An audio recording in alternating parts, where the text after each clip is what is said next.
Hong Kong के ताइपो शहर में एक रिहायशी इलाके में भीषण आग लग गई। आग लगने के दौरान इस इमारत के 8 टावर आग की चपेट में आ गए, जिसमें तकरीबन 44 लोगों की मौत की पुष्टि हो चुकी है। 3 लोग अभी भी लापता बताए जा रहे हैं और 2700 लोगों को रेस्क्यू कर लिया गया है। आग की तस्वीरों में फायर फाइटर आग बुझाते हुए दिखाई दे रहे हैं। आग की लपटें दिखाई दे रही हैं और धुएं का गुब्बार दिखाई दे रहा है। गुरुवार सुबह तक 4 टावर्स की धुआं निकलता हुआ नजर आया। फिलहाल जो लापता लोग हैं उनकी तलाश भी तेज कर दी गई है। जो 300 लापता लोग हैं उनके परिवार भी उनकी तलाश में जुटे हुए हैं। फिलहाल आग का भयावह मंजर देखकर हर कोई विचलित है।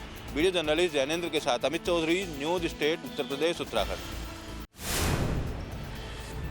भारतीय शेयर बाजार ने आज 27 नवंबर नया कीर्तिमान रच दिया है। सेंसेक्स और निफ्टी दोनों अपने अब तक के सबसे ऊंचे स्तर पर पहुंच गए हैं।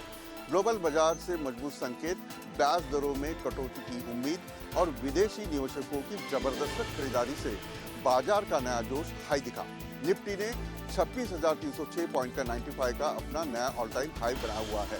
निफ्टी का पिछला रिकॉर्ड 26,306.95 का था, जो 14 महीने 27 सितंबर 2024 को छुआ था। वही सेंसेक्स ने पहली बार 86,000 का आंकड़ा पार करते हुए 86,026.18 का ऑल टाइम हाई बनाया हुआ है। वीडियो जर्नलिस्ट कामेश के साथ विलास अटोले, न्यूज स्टेट, उत्तर प्रदेश, उत्तराखंड। भारत और गुजरात के लिए गर्व की बात है, क्योंकि जो कॉमनवेल्थ गेम है जो 2030 में खेला जाने वाला था, उसकी जो मेजबानी है वो गुजरात कर रहा है। आप मेरे पीछे देख सकते हैं कि यहाँ पे तैयारियां हैं वो जोरों से शुरू हो चुकी है। साथ में जो बड़े जो स्पोर्ट कॉम्प्लेक्स है वो अहमदाबाद में बन के रेडी हो चुके हैं। जो बात की जाए तो अहमदाबाद के जो घाटलोडिया इलाका है वहाँ पे जो वीर सावरकर स्पोर्ट कॉम्प्लेक्स है वो बन के रेडी हो चुका है। और दूसरी तरफ पूर्व इलाके में वस्त्राल में ये जो बड़ा जो स्पोर्ट कॉम्प्लेक्स है वो बन के भी रेडी हो चुका है, ताकि मेजबानी है जो खिलाड़ियां है वो पूरी तरह से अपनी जो मेहनत है वो कर सके। इस तरीके का पूरा जो प्लानिंग है वो हो चुका है। और यहाँ आप देख सकते हैं कि बड़ा जो फुटबॉल का ट्रैक है वो बन चुका है। साथ में इंडोर आउटडोर गेम के लिए अलग अलग सुविधाएं दी गई है। साथ में आप देख सकते हो कि वस्त्राल में TP 114 और FP 155 जो प्लॉट है वहाँ घास वाली एथलेटिक ट्रैक है, घास वाला फुटबॉल ग्राउंड है, आउटडोर टेनिस कोर्ट और कारपेट एरिया के लिए जो बनाया गया है। साथ में यहाँ पे लाइब्रेरी बिल्डिंग है। साथ में इंडोर स्पोर्ट के लिए ये अलग से एक कॉम्प्लेक्स भी बनाया गया है। आप देख सकते हैं कि 400 मीटर घास वाला एथलेटिक ट्रैक है, वो खास करके खिलाड़ियों को जो मेहनत कर सकते हैं, जो अपनी जो प्रैक्टिस कर सकते हैं उसके लिए ध्यान में रख के बनाया गया है। घास वाला फुटबॉल ग्राउंड है, 4 ऑडिटोरियम टेनिस कोर्ट है वो बनाए गए हैं। साथ में लॉन्ग जंप के लिए और ट्रिपल जंप के लिए अलग से जो वहाँ पे सुविधा है वो बन चुके रेडी हो चुकी है। साथ में बड़ा सा पार्किंग एरिया है, क्योंकि जो खेलने आएंगे जो यहाँ पे जो खिलाड़ी है वो दुनिया भर से आ सकते हैं, जिसकी तैयारियाँ के भाग रूप से ये कॉम्प्लेक्स है वो फिलहाल यहाँ पे बन के रेडी हो चुका है। खिलाड़ियां है वो जो आके यहाँ पे मेहनत करेंगे और जो देश का नाम है वो रोशन करेंगे। कैमरामैन हितल खत्री के साथ बलदेव ब्रह्मक्षत्रिय, अहमदाबाद। अल-फलाह यूनिवर्सिटी पर लगातार शिकंजा कसा जा रहा है। वहीं अगर अल-फलाह यूनिवर्सिटी के मालिक की बात की जाए, जिनका नाम जवाद अहमद सिद्दीकी है, तो उनके द्वारा भी बड़ा फ्रॉड किए गए हैं, क्योंकि ऐसा लोगों का साफ तौर पे कहना है कि उनकी ज़मीन जवाद अहमद सिद्दीकी ने फर्जी हस्ताक्षर कर, फर्जी अंगूठे लगाकर अपने नाम पर करा ली है। साथ ही साथ पूरा GPA फ्रॉड तरीके से बनाया गया है। 9.5 बीघे के आसपास इस ज़मीन बताई जाती है, जिस पर जवाद अहमद सिद्दीकी ने पूरे जालसाजी करके कब्जा किया हुआ है। अवैध रूप से पूरा कब्जा है। ज़मीन की तस्वीर आप देख सकते हैं। ऐसा सूत्र बताते हैं कि यहाँ पर भी एक स्कूल बनाने की जो कवायद है वो शुरू हो रही थी और एक ट्रस्ट यहाँ पर उनके द्वारा बनाया गया है। हालांकि जो फाउंडेशन ट्रस्ट इस ज़मीन पर बनाने के लिए उन्होंने इस ज़मीन पर कब्जा किया है, अब उसका क्या कुछ होगा ये तो जांच में पता चलेगा। लेकिन हमारे साथ वो लोग भी यहाँ मौजूद हैं जिन लोगों ने इस ज़मीन के लिए शिकायत की थी। ये लगभग 9.5 बीघे के करीब ज़मीन है और इसमें से लगभग 5.5 बीघे की इन्होंने रजिस्ट्री कराई है जवाद अहमद सिद्दीकी ने। ठीक है जी। और ये जवाद अहमद सिद्दीकी जी हैं और ये मिस्टर विनोद कुमार हैं, इन्होंने इनके नाम रजिस्ट्री कराई है। और ये जो विनोद कुमार है, इन्होंने जो है, मैं आपको दिखा देता हूँ, ये 2 GPA बनाई हैं इन्होंने। ये 2 जीपीए बनाई है। एक जीपीए ये है 3 पेज की, और एक जीपीए इन्होंने ये बना रखी है। इसमें लगभग 65 लोगों के करीब सिग्नेचर है, 65 या 66 हैं। और इसमें से जो है लगभग 30 लोग ऐसे हैं, किसान हैं, जो 1972, 1975, 1980, 90, 95, 2000 तक मरे हुए हैं, लेकिन वो 2004 में जीपीए पे साइन करने वो लोग आ जाते हैं। इतने बड़े पैमाने पर जवाद अहमद सिद्दीकी ने फ्रॉड किए हैं, घोटाले किए हैं, एक प्रोसेस की खुलती जा रही है। जांच में क्या कुछ निकल कर सामने आएगा, बस यही देखना बाकी है। जयपुर का वैशाली नगर इलाका, जहां पर गांधी पथ पर बना है एक शिव मंदिर। जेडीए का ये पार्क है जिसमें शिव मंदिर बनाया गया है। शिव मंदिर में रोजाना सैकड़ों की संख्या में यहाँ श्रद्धालु आते हैं, जो भगवान को जल अर्पित करते हैं और साथ ही यहाँ पर दर्शन करते हैं। लोगों की आस्थाओं से जुड़ा हुआ है ये शिव मंदिर, लेकिन विवादों में है। विवादों में शिव मंदिर नहीं, बल्कि यहाँ पर नोटिस करने वाला, चस्पा करने वाला जेडीए है, जयपुर डेवलपमेंट अथॉरिटी, जिसने यहाँ पर एक नोटिस चिपकाया है मंदिर के बाहर। उस नोटिस पर क्या लिखा है वो देख करके हर व्यक्ति आश्चर्यचकित है कि यहाँ पर भगवान शिव को ही नोटिस दे दिया गया है। साफ लिखा गया है इस पर शिव मंदिर, यानी कि उसकी जो बाउंड्री वाल है उसे यहाँ पर जेडीए ने अतिक्रमण माना है। लेकिन स्थानीय लोग ये कहते हैं कि इसके सामने जो ये गांधी पथ है ये 80 फीट है, 80 फीट के दायरे में ये मंदिर नहीं आता है, उससे बाहर की तरफ है, क्योंकि ये मंदिर भी जो बनवाया गया है वो जेडीए ने खुद ने बनवाया है। ये विस्थापित किया हुआ, इसका पुनर्वास किया गया था, मंदिर जेडीए द्वारा ही बनाया गया था। ये पार्क भी जेडीए का ही है। जेडीए की जो ये गांधी पथ रोड है, ये सेक्टर रोड 80 फुट की है, मास्टर प्लान में 80 फुट है, जोनल प्लान में 80 फुट है। उसके बावजूद भी ये 80 फुट पे निर्धारित सीमा में होने के बावजूद भी इसको गफलत पे इन्होंने नोटिस दिया है। ये नोटिस गलत दिया गया है। अगर जेडीए खुद गलती करता है तो आखिर भगवान शिव को किस तरह से नोटिस दे सकता है? आखिर भगवान शिव इसमें कैसे दोषी हो सकते हैं? और भगवान शिव से 7 दिन में जवाब तक मांगा गया है, तो आखिर जवाब कौन देगा? कौन व्यक्ति होगा जो लिख कर वापस देगा कि यहाँ पर अतिक्रमण नहीं है? वीडियो जर्नलिस्ट राजू चौधरी के साथ में शरद पुरोहित, जयपुर। पश्चिम बंगाल में जिस तरह से एसआईआर की प्रक्रिया शुरू हुई उसके बाद से ही लगातार भूचाल मचा हुआ है। कई जगहों पर, कई बॉर्डर पर जो है लगातार लोग आ रहे हैं, जो बांग्लादेशी हैं, जो घुसपैठिए हैं, वो लगातार यहाँ से भाग रहे हैं। लेकिन इस बीच में एक और चीज हुई है, और वो ये कि मुर्शिदाबाद के बेगुनबारी में अब बाबरी मस्जिद को लेकर के एक मामला सामने आया है, जिसमें कहा जा रहा है कि 6 दिसंबर को लेकर के 6 दिसंबर में बाबरी मस्जिद को यहाँ पर उसका शिलान्यास किया जाएगा। जहाँ पर हम मौजूद हैं ये ग्राउंड जीरो है, और यहीं पर तमाम तरह के पोस्टर जो हैं बाबरी मस्जिद को लेकर के वो लगाए गए हैं। आप ये तस्वीरों में देखिए, ये है बेगुनबारी, और बेगुनबारी का ये इलाका है, और बेगुनबारी के इस इलाके के ठीक सामने अगर आप देखेंगे ये चलती हुई रोड है, और चलती हुई रोड के बगल में आप देखेंगे यहाँ पर जो है पोस्टर्स जो है वो लगे हैं। यहाँ पे आप देखिए एक कोई जगह है ये बेगुनबारी की, वहाँ पर बाबरी मस्जिद को लेकर के एक पोस्टर जो है यहाँ लगाया गया है। तो यहाँ के लोग जो हैं ये कह रहे हैं कि जो ज़मीन है वो बाकायदा वो ले ली गई है, ऐसा बताया जा रहा है। लेकिन क्या सच्चाई है, इस ग्राउंड को समझने के लिए हम बेगुनबारी आ चुके हैं, और बेगुनबारी में अलग अलग जगहों पर पोस्टर्स इस तरह के देखे जा रहे हैं। आप तस्वीरों में देख सकते हैं, यहाँ पर एक पोस्टर लगा हुआ है, और बांग्ला भाषा में जो है वो लिखा गया है इसमें, और ये भी बताया जा रहा है कि जो विधायक हैं यहाँ पे विधायक हैं हुमायूं कबीर ने जो बताया है, टीएमसी के एक विधायक हैं तृणमूल कांग्रेस के, और ये बताया जा रहा है कि पश्चिम बंगाल के मुर्शिदाबाद जिले के मंगलवार देर रात मस्जिद के शिलान्यास के पोस्टर्स जो हैं वो लगाए गए। इन पोस्टर्स पे 6 दिसंबर को बेलडांगा इलाका है ये में बाबरी मस्जिद के शिलान्यास का समारोह होगा। तृणमूल कांग्रेस टीएमसी के विधायक जो हैं हुमायूं कबीर जो हैं वो आयोजनकर्ता बताए जा रहे हैं, ऐसा अभी बताया जा रहा है। हालांकि उनकी तरफ से अभी तक कोई बयान जो है नहीं आया है, लेकिन ऐसा बताया जा रहा है। करीब 12 प्रदेशों में एसआईआर की प्रक्रिया शुरू होने के बाद तमाम जगहों से अलग अलग तस्वीरें आ रही हैं, लेकिन हम मौजूद हैं पश्चिम बंगाल में। पश्चिम बंगाल में बड़ी संख्या में बांग्लादेशी घुसपैठ जो है वो होता रहा है और हंदा के इलाके मुर्शिदाबाद में हम इस समय मौजूद हैं और आपको ग्राउंड जीरो से तस्वीरें दिखा रहे हैं। हम इस समय पद्मा नदी आपको दिखा रहे हैं। ये सामने जो आप नदी देख रहे हैं ये पद्मा नदी है और ये पद्मा नदी के ठीक उस पार जो है ये पूरा बेल्ट आप जो देख रहे हैं वो पूरी तरीके से बांग्लादेश है।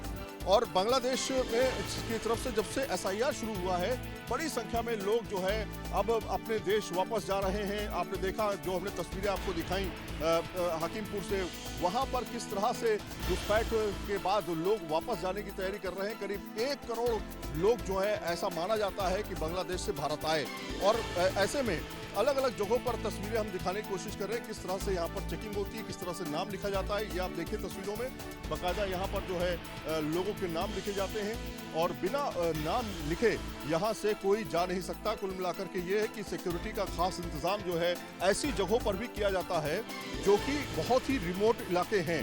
जाहिर तौर पर इस तरह की जो फेंसिंग है वो नहीं लग सकती, नदियों को फेंसिंग से बांटा नहीं जा सकता, लेकिन बड़ी संख्या में घुसपैठ जो है इसी तरह के रास्तों से जो है वो होती है। अक्सर ऐसा माना जाता है क्योंकि इन इलाकों से रात बिरात मूवमेंट जो है आसानी से हो सकता है और इसीलिए इन इलाकों पर सुरक्षा व्यवस्था जो है उसे ज़्यादा चाक चौबंद किया गया है। वीडियो जर्नलिस्ट संजय शर्मा के साथ सईद आमिर हुसैन, मुर्शिदाबाद। उत्तर प्रदेश में नशा और नशे से संबंधित कारोबार करने वाले उन तमाम माफियाओं और इससे जुड़े हुए लोगों पर कार्रवाई करने के लिए उत्तर प्रदेश की योगी सरकार ने बड़े और कड़े फैसले लिए थे, जिसके तहत उत्तर प्रदेश में एंटी नारकोटिक्स टास्क फोर्स का गठन किया गया, जिसने बीते करीब 3 वर्षों में इतनी तेजी के साथ कार्रवाई करी, जिसके बाद अब उत्तर प्रदेश के मुख्यमंत्री योगी आदित्यनाथ की तरफ से दिशा निर्देश दिए गए हैं कि इस फोर्स को और भी ज़्यादा सशक्त बनाया जाए, जिससे कि उत्तर प्रदेश में ड्रग माफिया, ड्रग से जुड़े हुए जो तमाम ऐसे लोग हैं जो लगातार इस तरीके की चीज़ों को बढ़ावा देने का काम कर रहे हैं, उनको और भी ज़्यादा तेज़ी के साथ कुचला जा सके। इसे लेकर के इसके अतिरिक्त इसका खुद का भवन और उप निरीक्षक, निरीक्षक, कंप्यूटर ऑपरेटर समेत तमाम चीज़ों के साथ और भी ज़्यादा सशक्त करने की तैयारी कर ली गई है। वीडियो जर्नलिस्ट सैफुल हसन के साथ शुभम पांडे, न्यूज स्टेट, लखनऊ। जयपुर के दौलतपुरा टोल टैक्स पर बिना कार के गुजरे उस पर फास्टैग कट जाना, उसके बाद में जब परिवार जिला उपभोक्ता में गया तो वहां से बड़ी कार्रवाई की गई है। 45,000 रुपए का जुर्माना टोल टैक्स पर लगाया गया है।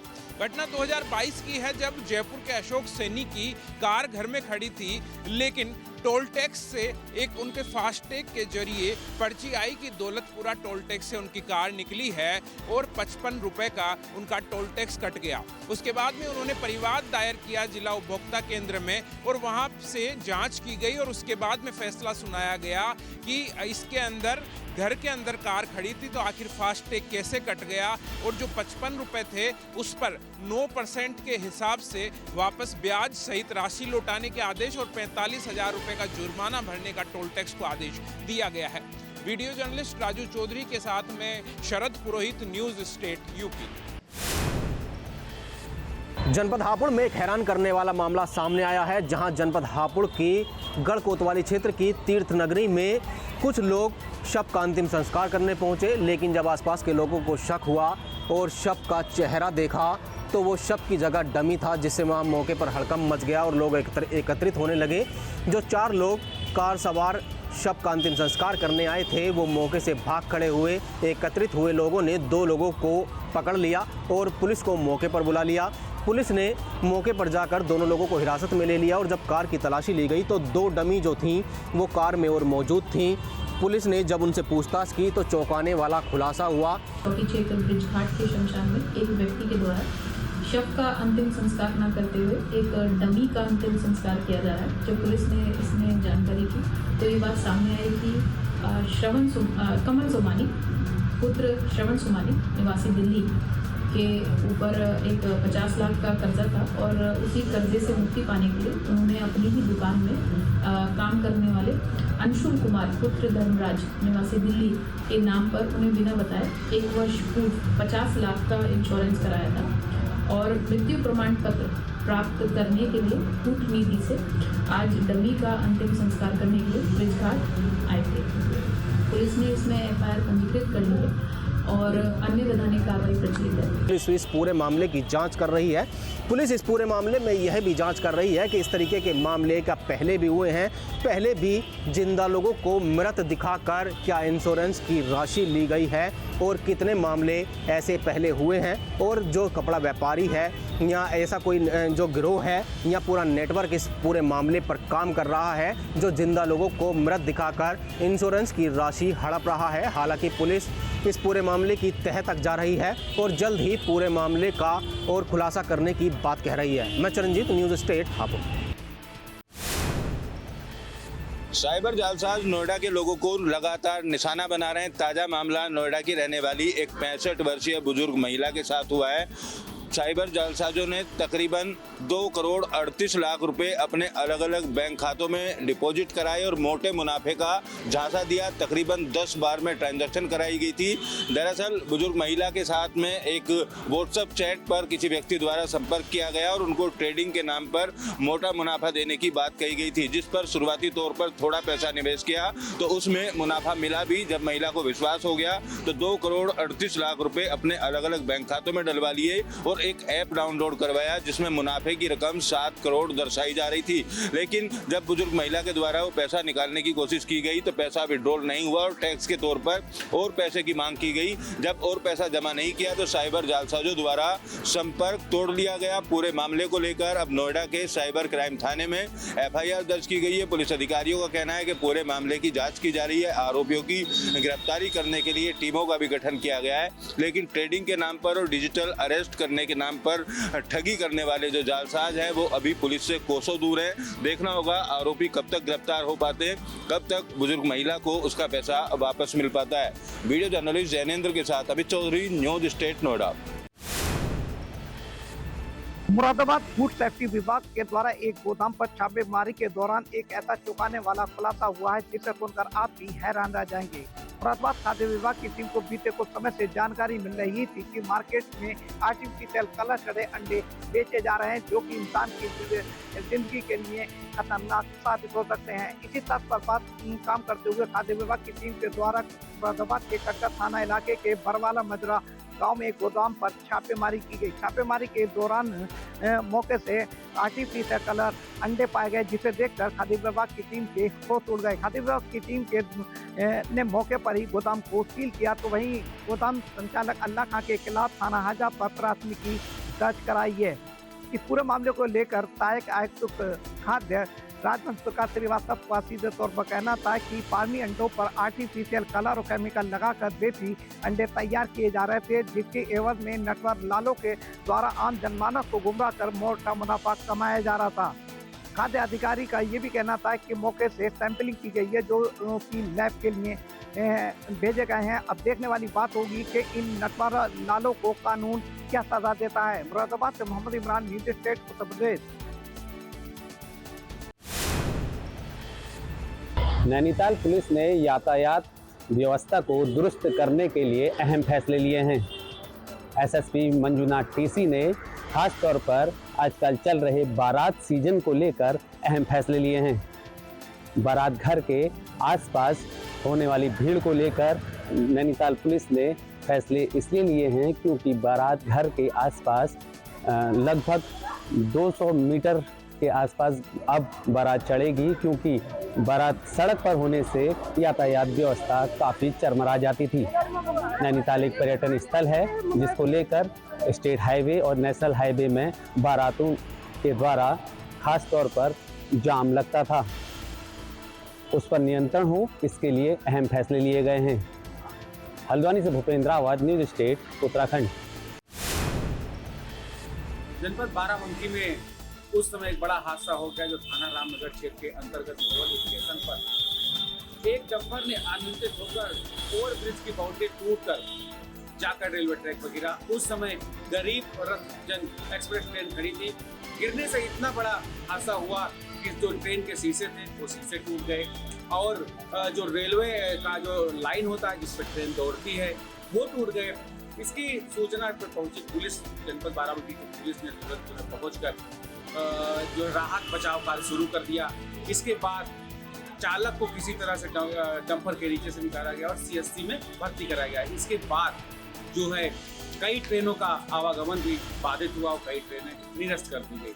सुबह होते होते पुलिस प्रशासन ने जो ट्रेनों का आवागमन था उसको सुनिश्चित करा दिया, बहाल करा दिया है। अब पूरी तरह से ट्रैक क्लियर है। जहां का ट्रेन आना था वहां ट्रेन आना जाना शुरू हो गया। बाराबंकी से अजय पाल। पूर्वांचल विद्युत वितरण निगम के मुख्य कार्यालय के सामने आज भारी संख्या में बिजली कर्मी आकर के प्रदर्शन कर रहे हैं। दरअसल निजीकरण के विरोध में इनका प्रदर्शन आज 1 साल पूरा हो रहा है। ऐसे में लगातार इनकी मांग है कि जो विद्युत विभाग है वो फायदे में है, कहीं से घाटा नहीं हो रहा है और निजीकरण का फैसला कहीं से उचित नहीं है। आज 1 साल पूरे हो रहे हैं इनके विरोध को और इनका कहना है कि आने वाले दिनों में भी निजीकरण के बारे में अगर कोई भी बात उठी तो वो विरोध जारी रखेंगे। और उनका साफ तौर पर कहना है कि अगर सब कुछ सही है और विभाग अगर फायदे में है तो निजीकरण का सवाल ही नहीं उठता है। ऐसे में पूर्वांचल विद्युत वितरण निगम के मुख्य कार्यालय के सामने आज भारी संख्या में यहाँ बिजली कर्मी विरोध जता रहे हैं और उनका कहना है कि विरोध तब तक जारी रहेगा जब तक निजीकरण का करने का फैसला पूरी तरीके से वापस नहीं हो जाता। वीडियो जर्नलिस्ट शिवम मिश्रा के साथ सुशांत मुखर्जी, न्यूज़ स्टेट, वाराणसी। दिल्ली में सब्जियों के दाम जो हैं वो लगातार बढ़ते हुए नजर आ रहे हैं। ऐसे में आम जनता महंगाई की मार से परेशान है। इस वक्त हम दिल्ली के गाजीपुर मंडी में हैं और यहाँ पर देखिए सब्जी की दुकानें हैं। दुकानदार भाई साहब से हम बात करेंगे और जानने की कोशिश भी करेंगे कि आखिर ये जो अलग अलग सब्जियाँ इन्होंने रखा है वो कौन सी सब्जी कितने की है। तो ये मुझे बताइए, क्या नाम है आपका? नाम क्या है आपका? राजेश। सबसे महंगी कौन सी सब्जी चल रही है इस वक्त सीजन? महंगी कौन है? भिंडी है बस। कैसे चल रही है भिंडी? भिंडी 70 रुपये किलो। 70 रुपये किलो यहाँ पर है और बाहर जो बेचते हैं घूम घूम के वो तो और महंगा बेचते हैं। वो तो 100 रुपये किलो। और कौन कौन सी सब्जियाँ जो है वो महंगी चल रही है? और महंगी तो यही हमारे पास है। बैगन 20 रुपये किलो है, गाजर 20 रुपये किलो है, भिंडी 40 रुपये किलो है। ये जो भिंडी है ये इस सीजन में कभी 70 रुपये होती है? नहीं होती है, बिल्कुल नहीं होती। ठंड में इस वक्त महंगी बिक रही है। इस वक्त महंगी बिक रही है। आप लोग के जो बिजनेस है, धंधा है, इस पर कितना इसका असर पड़ रहा है? इस पर बहुत असर पड़ रहा है सर। कौन कौन सी ऐसी सब्जियां हैं जो बहुत ज़्यादा इस वक्त महंगी हो चुकी है? महंगे ही है। कौन कौन सी सब्जी है जो महंगी हो चुकी है? तो हरे सब्जी ये हमने पालक, मेथी, सेती ये वो सस्ती हैं, बाकी ये सब महंगे हैं। यहाँ पर देखिए किस तरीके से अलग अलग सब्जियां आपको जो है वो नज़र आएंगी। केला है, बैंगन है, गाजर है, भिंडी है। भिंडी तो सोचिए 70 की यहाँ बिक रही है तो बाहर 100 के पार है। कई सब्जियां जो हैं वो दाम लगातार आसमान छूते हुए नजर आ रही हैं। ऐसे में लोग काफ़ी परेशान हैं। वीडियो जर्नलिस्ट संजय कुमार के साथ विशाल पांडे, दिल्ली। दिल्ली एनसीआर की हवा पिछले काफ़ी दिनों से बेहद जहरीली हो चुकी है और लगातार जो पोल्यूशन का लेवल है वो बढ़ता हुआ नजर आ रहा है। नोएडा की तस्वीर हम आपको दिखाएं, महामाया फ्लाईओवर पर मौजूद हैं।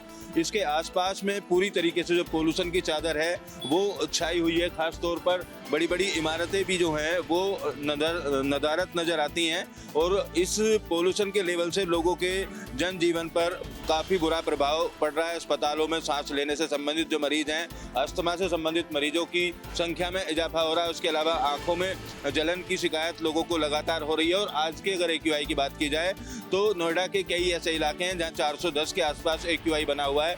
ग्रेटर नोएडा 390-392 के आसपास का AQI बना हुआ है। कुछ हवा आज जरूर चल रही है जिसके चलते हल्की सी जो गिरावट है वो AQI में दर्ज की गई है, लेकिन पोल्यूशन जो है वो लोगों की सेहत पर खासा प्रभाव डालता हुआ नजर आ रहा है और लगातार इसी जहरीली हवा में लोग सांस लेने के लिए मजबूर हैं। प्रशासन की बात की जाए तो कई टीमें बनाई गई हैं जो नियमों की अनदेखी करने वालों के खिलाफ जुर्माने की कार्रवाई करा रहे हैं। जुर्माना भी लगाया जा रहा है। सड़कों पर पानी के छिड़काव भी नोएडा प्राधिकरण की तरफ से लगातार किया जा रहा है, लेकिन कई जगह सड़कें टूटी होने की वजह से या जाम लगने की वजह से जो गाड़ियां रेंगती हुई नजर आती हैं वो भी एक बड़ा कारण है। इस पोल्यूशन में सड़कें टूटी होने की वजह से धूल के कण जो उड़ते हैं वो हवा में मिलने से लोगों की सेहत पर खासा बुरा प्रभाव डालते हुए नजर आ रहा है। वीडियो जर्नलिस्ट जैनेंद्र के साथ अमित चौधरी, न्यूज स्टेट नोएडा।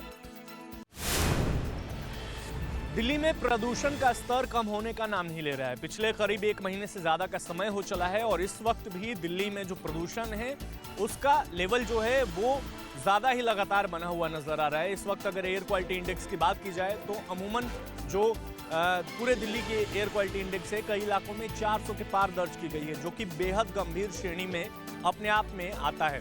इस वक्त हमारी मौजूदगी दिल्ली के इंडिया गेट के ठीक सामने है। मैं चाहूँगा पीछे इंडिया गेट की तस्वीर जो है हमारे दर्शकों को दिखाई जाए। देखिए, ठंड का मौसम शुरू हो चला है और एक कोहरे का चादर आपको नजर आएगा, लेकिन इसमें स्मॉग भी जो है वो भी मौजूद है। चूँकि हेल्थ एक्सपर्ट्स, डॉक्टर्स की माने तो उनका लगातार यही कहना है कि बेहद ज़रूरी काम हो तभी आप घरों से बाहर निकलें, अन्यथा घरों से बाहर निकला अवॉइड करें। इसके साथ ही जो बच्चे हैं, बुजुर्ग हैं, वो घरों से ना निकलें ये सुनिश्चित करें। और इसके साथ ही साथ अगर आप बहुत ही ज़रूरी काम से घर से बाहर निकलते हैं तो आप मास्क का इस्तेमाल करें, तमाम प्रिकॉशंस जो है वो लें, तो इस तरीके से आप खुद को सुरक्षित रख सकते हैं। लेकिन अगर खासकर हम दिल्ली की बात करते हैं तो पिछले 1 महीने से ज़्यादा का समय हो चला है और जो AQI है यानी एयर क्वालिटी इंडेक्स, हवा की गुणवत्ता, वो 400 के पार लगातार दर्ज की जा रही है, जो कि बेहद गंभीर श्रेणी में आता है।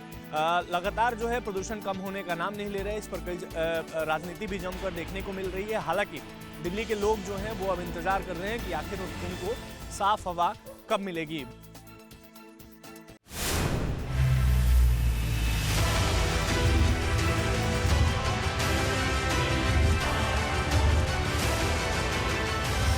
जहाँ भक्ति है हर शब्द में, कथाओं में छुपे हैं दिव्य रहस्य और ज्योतिष देता है जीवन को दिशा। धर्म से जुड़ी हर बातों को जानने के लिए हमारे चैनल स्तुति को सब्सक्राइब करें। चैनल पर जाने के लिए इस लिंक पर क्लिक करें।